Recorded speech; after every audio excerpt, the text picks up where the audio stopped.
Thank you for listening to my daddy's podcast. Hey, don't let these tears fool you. It's all dog around this mug. I'm good.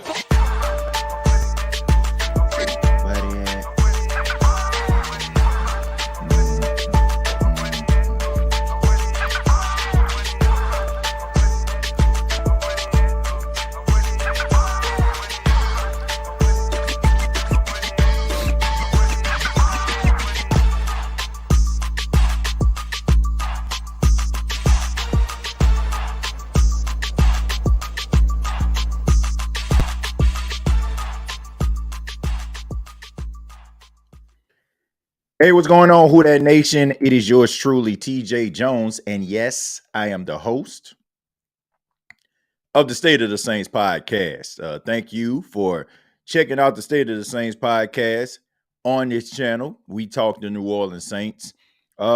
This isn't so much a podcast.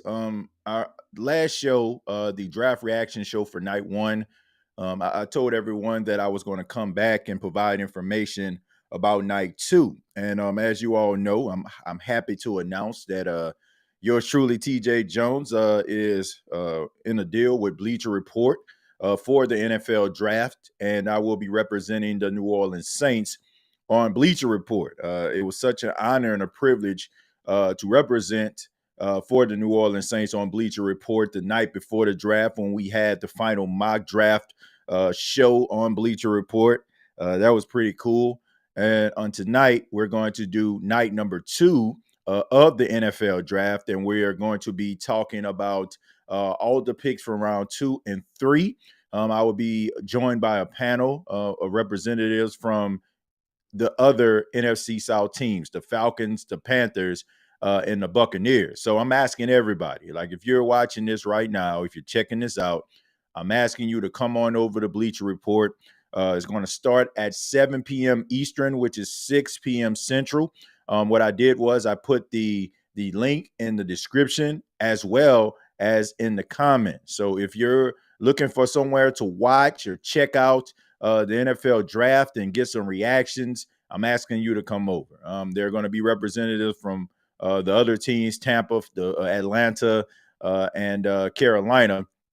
So I'm asking you all to represent the New Orleans Saints. Come on over, have a good time, talk a little noise, because I'm pretty sure there's going to be plenty of that, especially when you're dealing with NFC South foes. So excited about it, and I'm excited about the second round of the NFL draft for the New Orleans Saints. What would they do? What would they do in round number 2?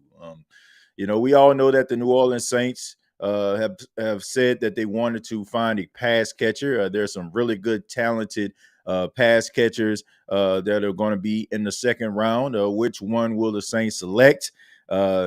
Me personally, I'm a fan of Keon Coleman, the wide receiver out of Florida State. I feel like the Saints need that type of receiver since they no longer have Michael Thomas. You know what you have in Chris Olave. He's your number one guy. Rashid Shaheed, to me, is a solid, number 2 receiver, but maybe the Saints aren't looking at him that way. A.T. Perry came on towards the end of the season. He put up some big numbers. If you look at from his touchdown to catch, percentage, that's pretty freaking good. He scored a touchdown for every 4 catches he made, down the stretch. So this is pretty cool stuff. When you think about what the Saints could be looking for, it would probably be more of an exciting pick than a lot of people, looked at night number 1. Me personally, I think that it was a great pick, but you know how it goes sometimes when people see a team selects an offensive lineman. They know they're not going to be jumping up for the football. They're not going to be doing one-hand snags and get y'all excited, I guess, about the offense. But the offense starts with the big boys up front, and I think that the New Orleans Saints did a great job. Some Saints fans that I've talked to on today were very upset that the Saints couldn't get their hands on Brock Bowers. But I'm a firm believer that even if Brock Bowers was there at 14, you still have to go offensive line based on the situation that the New Orleans Saints are in right now. For those that are following in right now, once again, this is more so of a informational, letting you all know that I will be live 7 p.m. Eastern, 6 p.m. Central on Bleacher Report. The link will be down in the comments. I'll go ahead and put that again. And if you're not watching this where you're getting access to the live comments, feel free to look in the description and hit that link. That link will bring you directly to where we are. It's a roundtable discussion breaking down rounds 2 and 3. I'm going to be joined by other representatives of the NFC South teams, the Bucks, the Falcons, and Tampa Bay Buccaneers. So, what I said, Bucks, Falcons. Yeah, Bucks and Falcons. So make sure that you all come over.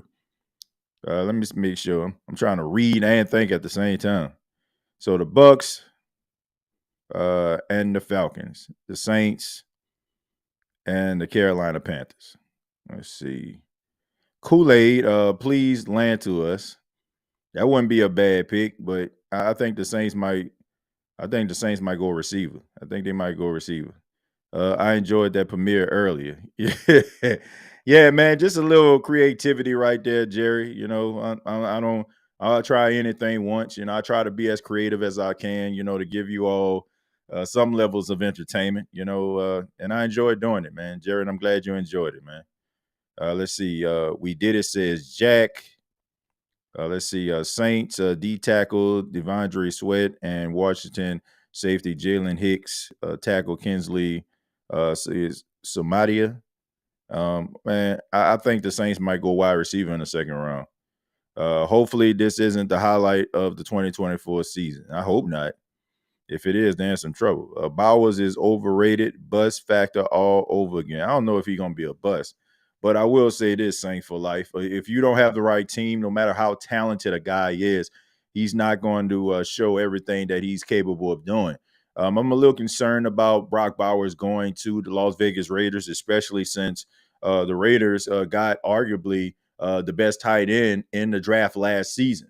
Even though Sam Laporta has something to say about that, and also you have other tight ends that came in a draft that did a really good job. Luke Musgraves did a really good job. Kraft, his teammate with the Green Bay Packers, he did a really good job. Michael Mayer, his teammate, that's the biggest concern for me. When you have Michael Mayers, who came out of Notre Dame, was super talented, and everybody was expecting his name to be called first over Dalton Kincaid, who ended up going to the Buffalo Bills. I'm a little concerned about where Brock Bowers is going to fit. But, I'm pretty sure Antonio Pierce will have some type of package for him. The Raiders, they definitely did not have tight end at the top of their priority list. But when you look at how the NFL draft shaped out at the beginning, which you had like 6 quarterbacks go in the first 12 picks, that's insane, right? So all of the best quarterbacks that are available were flying off the board. And even though they need a quarterback, I know they got Gardner Minshew, but that's kind of a Band-Aid that you're kind of putting on his cut here. I think that they're more than likely are going to try to, maybe draft a quarterback in the second round. Look for the Las Vegas Raiders maybe to snatch Spencer Rattler right here out of South Carolina. That wouldn't surprise me at all. They'll probably have Gardner Minshew as their starter, and if something was to happen to Gardner, or maybe he's not living up to expectations, maybe you'll see Spencer Rattler. But they got to address the quarterback position. But back to the tight ends, I know you mentioned Brock Bowers.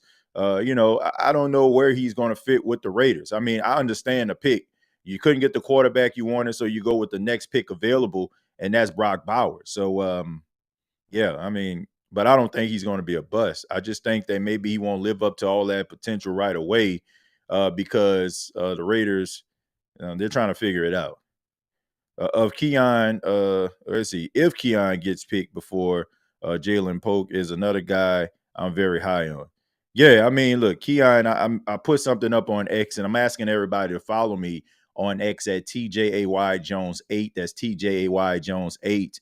And I mentioned, if the Saints get Keon Coleman, what would be your reaction? And I got an email from I got an email from somebody close to Keon Coleman, and he said, and I quote, "He won't be there, man." So And I'm telling you, this person is pretty significant to Keon Coleman. So if the Saints aren't moving up to get Keon, probably going to hear his name called pretty early. So I kind of trust that source there.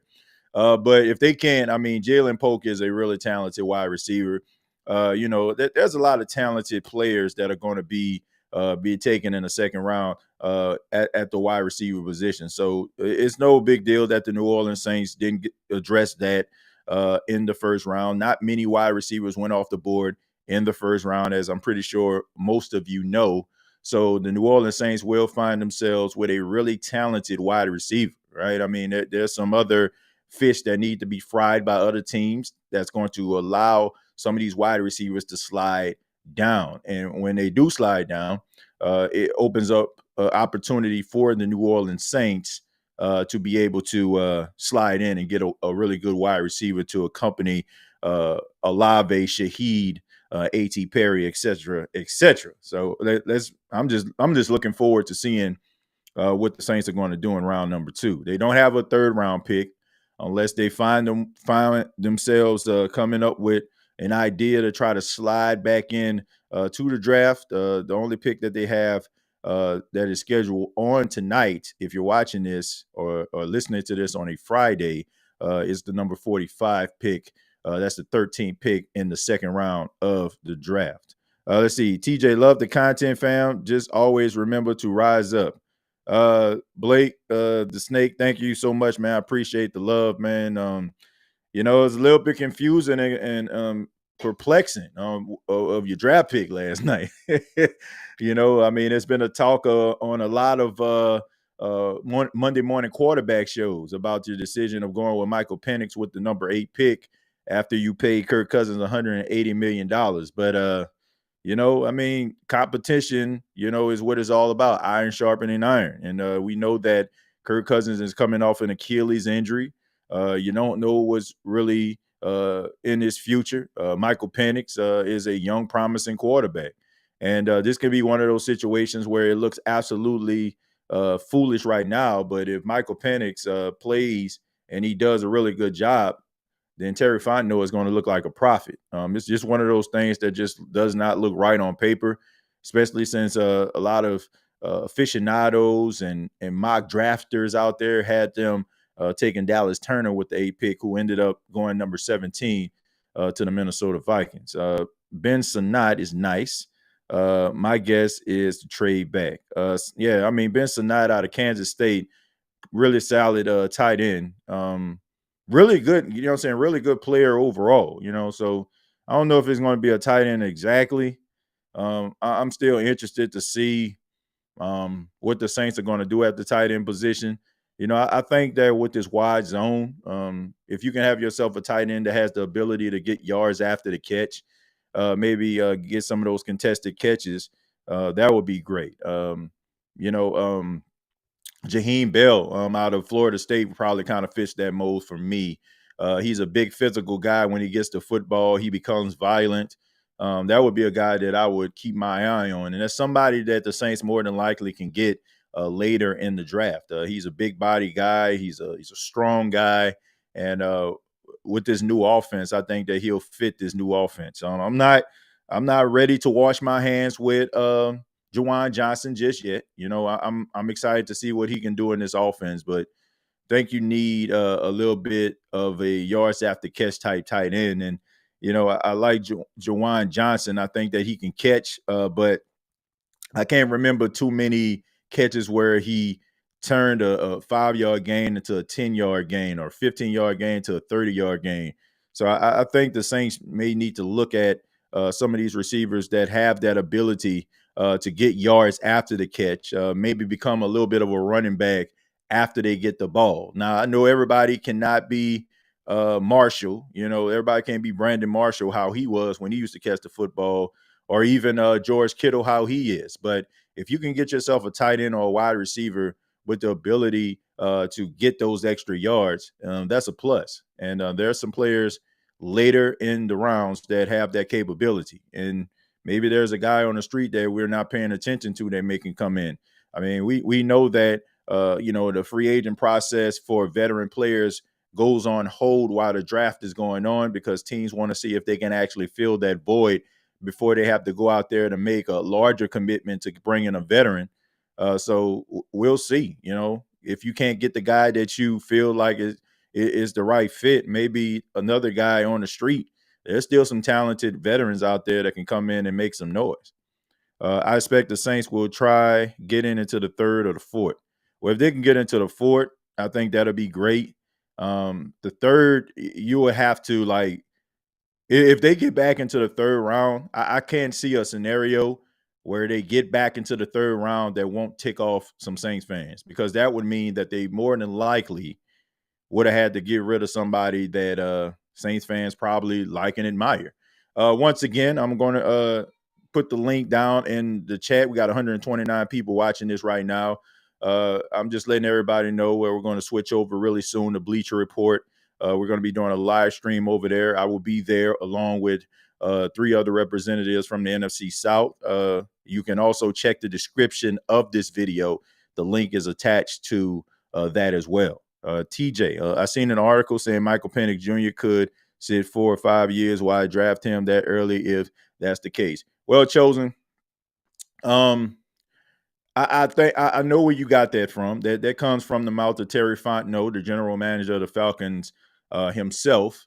You got to play damage control here, Chosen. You got to look at it this way. All right. Chosen, if I hit you up and I tell you, okay, Chosen, I'm on my way to your house, you wasn't expecting me to show up, right?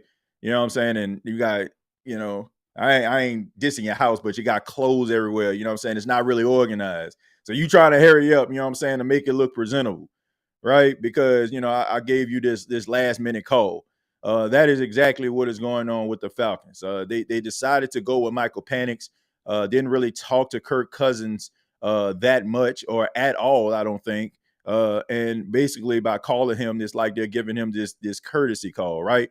But, you really got this man going into panic mode, because I'm pretty sure Kirk Cousins is thinking to himself, well, I had other opportunities to go to different teams and I didn't have to look over my shoulders. But Terry Fontenot went to the podium and said what he said about Michael Penix possibly sitting 4 to 5 years is because you want to play damage control and put Kirk Cousins' mind at ease. But the reality is, man, this guy's not going to sit 4 to 5 years. And you also got to take into account with these first top 10 contracts and what they entail, man. There's verbiage in some of these contracts that says that a player has to play, a certain percentage of the time or even starting the game. So I just don't understand the angle of this. I get that you want to get the quarterback of the future, but why go out there and get a quarterback that was highly touted in free agency because people wanted Kirk Cousins? I don't care what anybody says, they wanted him.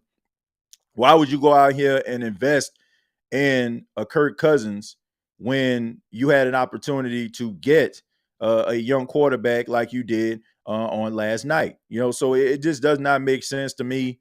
I understand why he said what he said, but there's no way on God's green earth you're going to have Michael Penix, who is 24 years old as of right now. So you're looking at this guy, if he was to sit that long, he's almost 30 years old and hasn't taken any meaningful snaps as Kirk Cousins is everything that you think he's going to be with the Atlanta Falcons. I get it. I get that you want to go with a quarterback of the future, but you kind of pay Kirk Cousins as if he was your future. So it just didn't make sense to me. And I don't think it made a lot of sense to a lot of Falcon fans. Like, some would try to justify it because they look embarrassed. Maybe they tripped and everybody saw them and they want to get up and say, oh, that didn't hurt. But in reality, they know what they needed. Everybody. It's one thing to say that your team is going through a rebuild. It's another thing to actually see it go into fruition. And last night, it just seemed like to me, Terry Fontenot was sending a message to the Falcon faithful out there that it was more so about a rebuild, more so than going for it all, which doesn't make any sense because no team in NFC South is a world beater right now. Axe a Bum, thank you for the $2. Says the fan of the State of the Saints podcast. Josh, thank you so much, man. Appreciate you for being here. But we're gonna go ahead and I'm gonna go like 5 more minutes, then we're gonna go ahead and stop because I gotta go over the Bleacher Report. Once again, the link is in the comments. I'm asking everybody to go ahead and sign up for Bleacher Report now. Make sure that you come on over. I would really appreciate you all support for you to come on over to Bleacher Report. Check out the roundtable discussion about the NFL draft. I'm pretty sure you'll have a good time. You also have to take into consideration Kurt has the GOAT agent in all the sports. Yeah, absolutely. Absolutely, Evan. He has one of the greatest agents I ever seen. Kirk Cousins, I don't know if anybody recognized this, but Kirk Cousins, throughout the totality of his career, has accumulated $300 million in guaranteed money from the National Football League. So he has the best agent in the business. I've never seen an agent like this for a quarterback that is, a little bit above mediocre. For him to accumulate the money that he has, not being a first round draft pick, because you got to remember, he came in 2012 and RG3 was the second overall pick to the Washington then Redskins. And he was like a fourth round pick coming out of Michigan State. And from there, Kirk Cousins has been making that Skrilla. So got to give him credit on that. They say I kind of like Theo Johnson in the fifth. Yeah, I like him. He's talented. I have an exam in a few minutes. Well, man, good luck to you, Josh. Good luck to you on that. Kurt has made NBA money. Yeah, he has made a lot of money. He has made a whole heap and a heck of a lot of money. But thank you all for being here. I really do appreciate it. Once again, go ahead and hit that link. Come on over to Bleacher Report. We're going to kick off at 7 p.m. So you can hit that link around 6 p.m. Central, 7 p.m. Eastern. You'll be able to check out the live reaction. You do not want to miss it. I'm asking everybody to come over and support. So if you're not doing anything on a Friday, you want to check it out, see what it's all about, feel free to come on over. Know you'll have a good time. Appreciate everybody and all the love. Thank you so much for checking out the night one edition of the Draft Reaction Show. We had a really good time on the show on Thursday night. Everybody was kind of, excited about, the NFL draft. Nobody was really upset about the pick of getting Talaise Fuaga out of Oregon State for the New Orleans Saints. So let's see what night two has in store. Everybody is kind of on a high right now because the Saints did what they needed to do. Will they do it again? Will they go 2 for 2? We'll find out. But thank you all so much. Make sure you follow me on XTJAY Jones 8. Subscribe to the channel, youtube.com, search The State of the Saints podcast. Till next time, all I got to say is, who dat? I'll see you all tonight. Thank you for listening to my daddy's podcast. Hey, don't let these tears fool you. It's all dog around this mug. I'm good.